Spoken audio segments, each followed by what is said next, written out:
This week on Quality Digest Live, how has COVID-19, the coronavirus, impacted the supply chain, particularly if you do business in China? And how can digital manufacturing help mitigate supply chain issues? Well, we'll find out when we come back.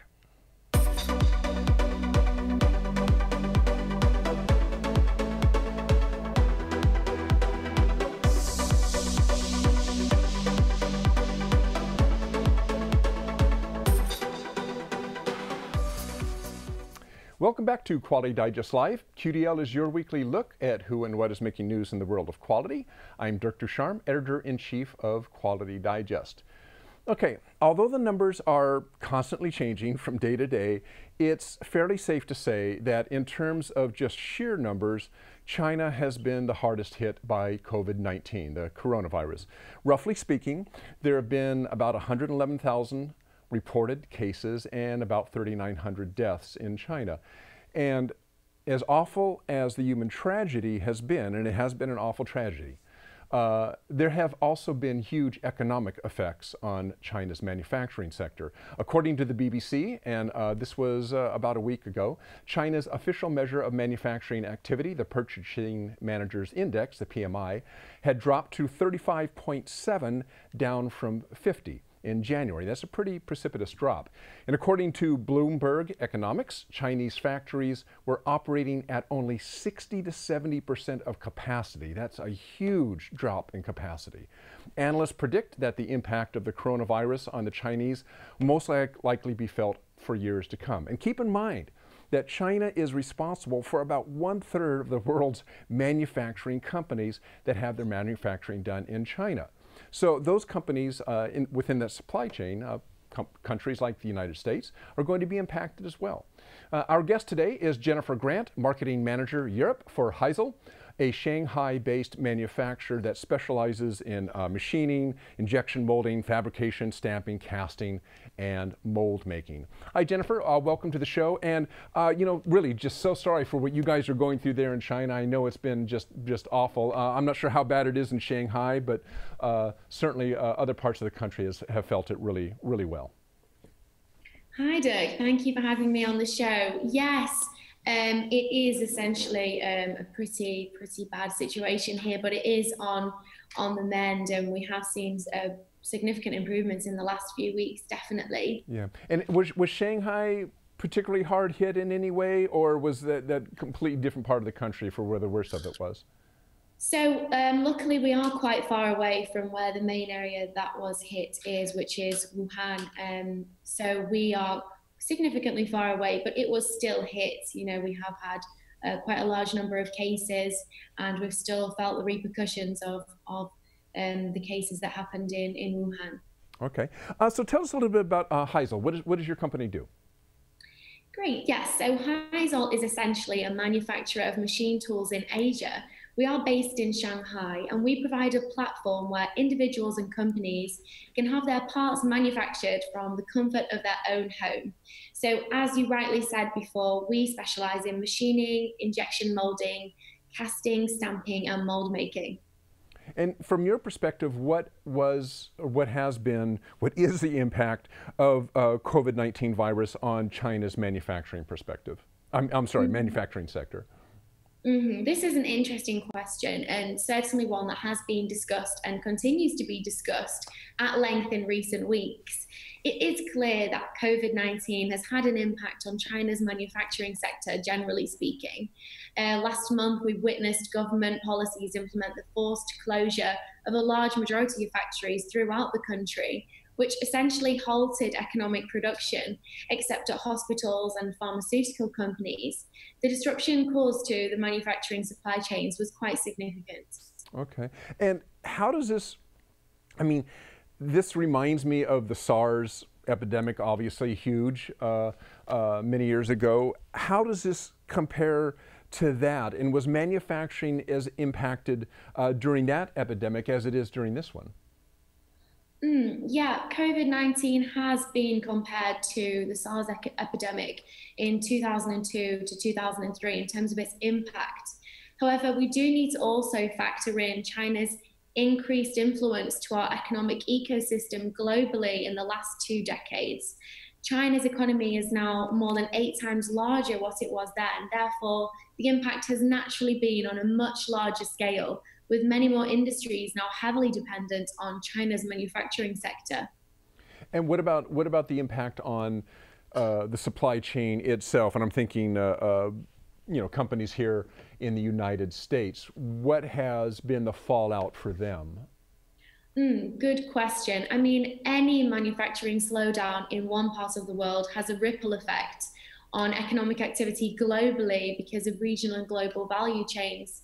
And China has become the central manufacturing hub for many global business operations. And a slowdown in its production does have repercussions for any given country, depending on how reliant it is on Chinese suppliers. And the almost complete closure of the Chinese economy has definitely taken its toll on US manufacturers through their supply chain. And manufacturers, for example, that use components in their products that are mostly sourced from infected areas such as Wuhan, where over 500 car part manufacturers operate, need to either find alternative sources outside of China or shut down production. So the impact on US companies, I think, has been a great deal. So I didn't realize, so Wuhan, which was that was the province that is Wuhan, and I'm sorry, is Wuhan a province or is it a city? So Wuhan is actually a city in a province. And yes. You say there's 500 automotive suppliers, US automotive suppliers in Wuhan?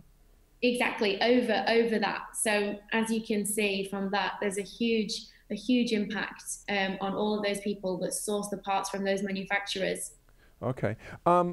So do you think this is going to continue to have an effect now that factories are coming back online? I mean, I know, what was it, Foxconn, I think that was off for a while, and then they're back. And I know factories are starting to open up back in China.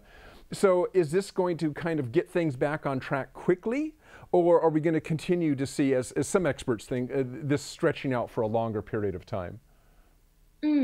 Interesting one. Yes, I do. I do think the forced closure of production facilities in China has and will continue to have an effect on the US and indeed Europe, where we are likely to see the temporary shutdown of thousands of assembly and manufacturing plants by mid-March.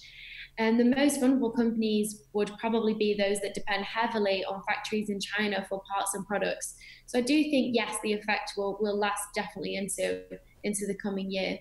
Now, for the supply chain, I can think of probably two things that impacted them maybe, and maybe you can clarify this a little bit. One is that the manufacturers are simply closed, they're not running. And the other one was obviously travel restricted to and from China, so that maybe I'm a manufacturer here in the United States, I buy parts or have parts manufactured in China. I normally like to go over there to meet with the manufacturer to make sure that things are going the way that I want.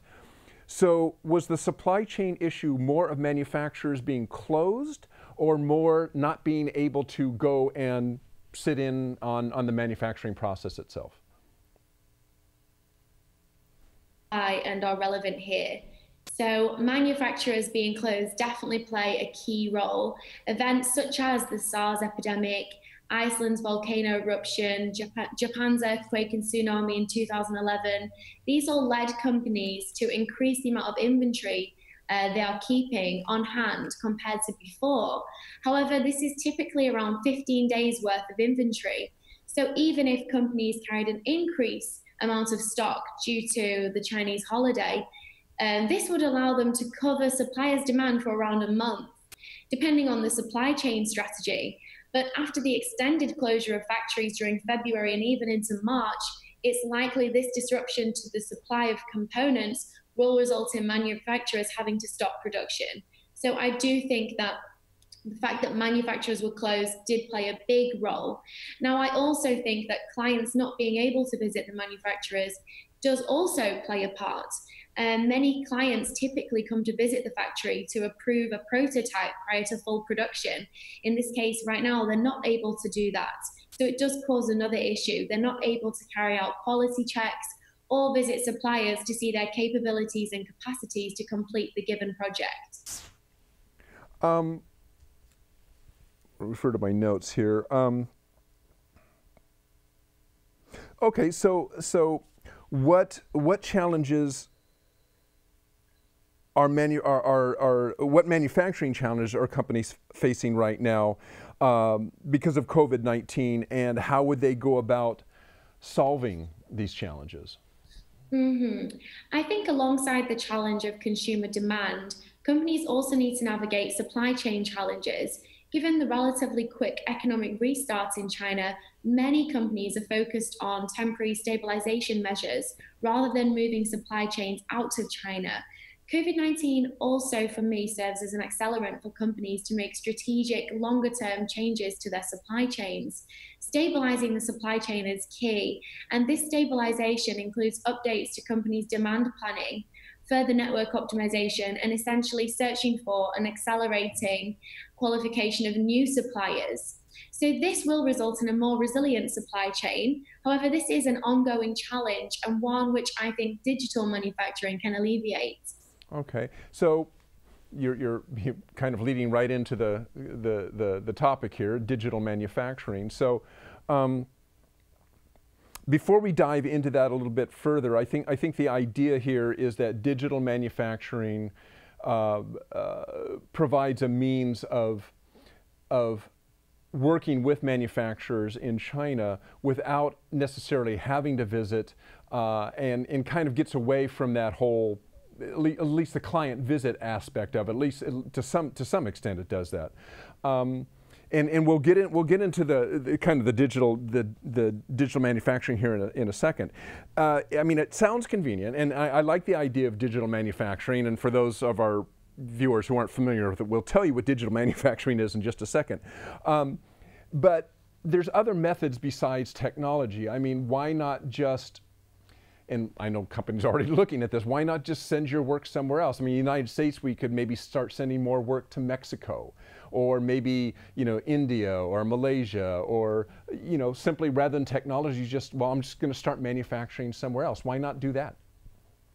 Right, that's right. And for some companies, that is indeed their solution, has been to find some sort of alternative supplier outside of China, for example, in Mexico or East Europe. However, this will require even more time because not only does production need to be moved, also the infrastructure relating to logistics would need to be built. So this is hard to shift in the short term. Digital manufacturing, on the other hand, offers a simple, streamlined solution which will allow minimal disruption to the supply chain, which is essentially what every company is wanting, is the minimal disruption possible to their normal process. Okay, so let's talk a little bit about digital manufacturing. HAIZOL has obviously a digital solution for manufacturing. Why don't you tell us a little bit about that, and then when you're done, we actually have a little clip that'll kind of show our viewers what this would look like. But why don't you just kind of describe the process first for us a little? Great. So I'll start with digital manufacturing being a sphere which allows companies around the world to source the manufacturing of parts and components from their home. So this relieves the need to travel and source and vet new suppliers, as the digital platform have essentially done this on your behalf. They've sourced and verified thousands of suppliers in terms of capacity, capability, and quality, and put them all together in a database accessible worldwide. So it means any buyer in the world can jump onto this database and have access to this information to manufacturers over all corners of Asia, specializing in exactly what that project requires. So HAIZOL, in this sense, provides a higher degree of stability, and the risk is lowered due to having a huge partner network, both within and outside of China. So with the ease of traveling to Asia currently removed, and many factories currently operating at low capacity, this strategy is not easily executed for many companies worldwide. So for engineers and product developers, there's no better time to use a well-established manufacturing platform. Okay, and I believe we have you have something called the instant quote system, right? And I believe that's what we have a clip of. We do indeed. So we have an system whereby you can literally hop onto the website, upload your 3D drawing, and get priced for that part in seconds. So an automated system can calculate the purchasing cost based on the raw material, processing precision, the manufacturing method, and the purchasing quantity. So it removes factory waiting time and allows a purchase price to be retrieved instantly. Okay, let's take a look at that. Let's take a look at the clip of the user interface on this. Have machining parts to be quoted? Use our instant quoting system inbuilt into our site. Upload 3D CAD design and get instantly quoted for your part. Within a few minutes of uploading a part online, our automated software reviews them and you get an interactive quote and design analysis with real-time pricing. Need more expertise? We have really smart engineers who can help fine-tune your parts. In just a few clicks, you can get a quote and purchase your parts. Upload your 3D model to get started. Our quoting engine instantly analyzes the part's geometry and properties and then returns cost, lead time, and manufacturability. Easily adjust the process, material, and finish using the intuitive searchable drop-downs. If you want to change material, tolerance, or process, simply update. You can instantly view the updated price by clicking Recalculate. Specify additional requirements and add a drawing if applicable. Easily upload revisions based on design feedback and add more parts into your quote with the Upload 3D Parts button. When you're ready to order, click Place Order. That's it. No more waiting around for quotes to come back. If you have questions, just ask. Upload your 3D models and get started. That was pretty. That's pretty interesting. So it's really that easy, right? It's really just as easy as uploading. And I believe you said it has to be a 3D file. It can't be a 2D drawing. It has to be a 3D CAD drawing, right? Right, it has to be a 3D CAD drawing, yes. Okay. If you did have a 2D, it's also very simple. You would just simply submit a manual quote and somebody within the day would get back to you with the quote. And sticking with the 3D drawing, once this is uploaded and you've gotten your quote and you say, sure, I want this, and you hit the buy button, what happens from there? Is this automatically routed to an appropriate machining center or machine shop, or is that a manual process on HAIZOL's side? So it is semi-automated, yes. If we had any questions about the design or the buyer wanted to speak to an engineer, that would be very easy to do so, but otherwise it would go straight into production. So production happens very, very fast from the time of quoting and agreeing to the quote to actually getting the parts made and delivered to the buyer. So the lead time is really important to us. Okay, and so it's automatically, the system knows it's this type of part, it should go to this, or are the manufacturers, are they contract manufacturers, or are these machine centers within HAIZOL itself?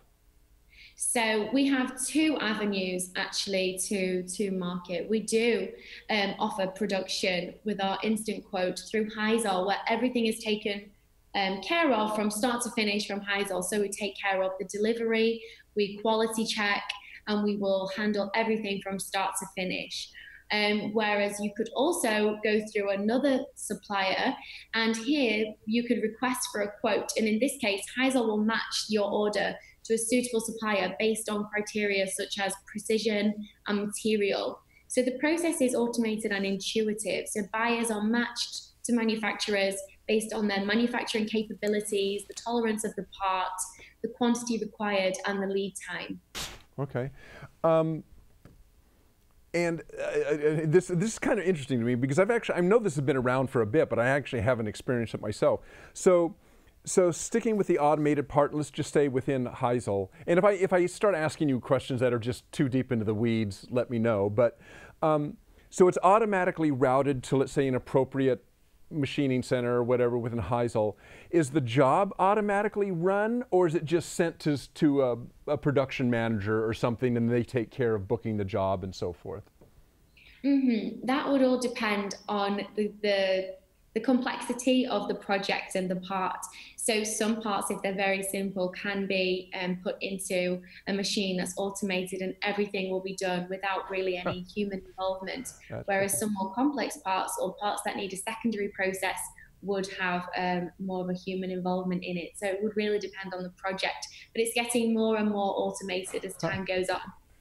Automatically gets loaded onto a truck and automatically gets shipped to the United States.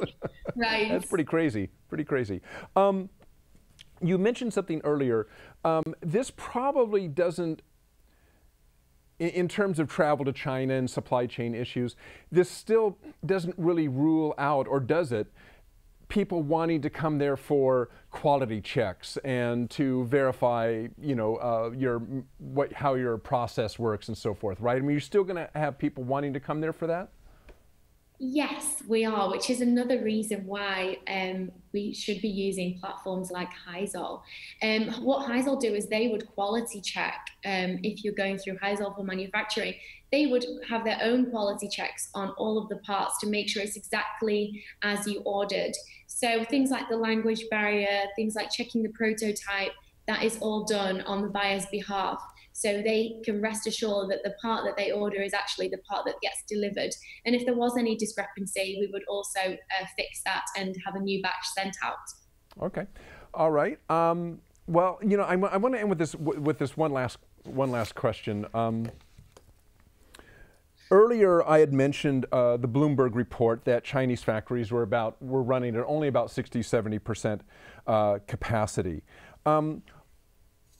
Is there any estimates on China's side, or do you have an idea about how long it's going to take for capacity to get back up to what they would expect? I mean, are they thinking months or years or weeks?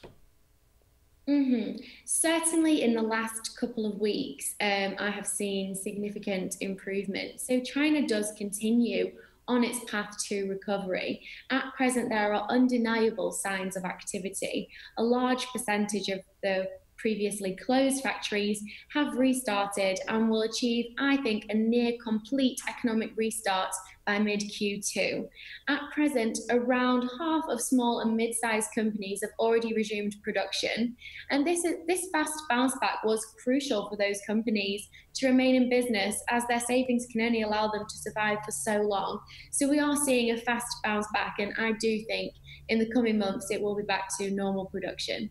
Okay. All right. Well, Jennifer Grant, Marketing Manager at Europe for HAIZOL. Thanks for joining us, and you know, for you and your family and friends, just take care out there. Thank you very much for having me, Doug. It's been a pleasure. Yeah, very interesting product. Thank you very much. Thank you. If you want to learn more about digital manufacturing, visit the HAIZOL website. There's actually a lot of really interesting information on there, as well as the instant quote. So go check it out. It's a fascinating company, fascinating technology. So that is it for today's Quality Digest Live. As usual, if you have something or someone you would like to bring on the show, send those ideas to us at qdl@qualitydigest.com, and we will do our best to bring them on. Thanks for joining us today, and we will see you next week. So long.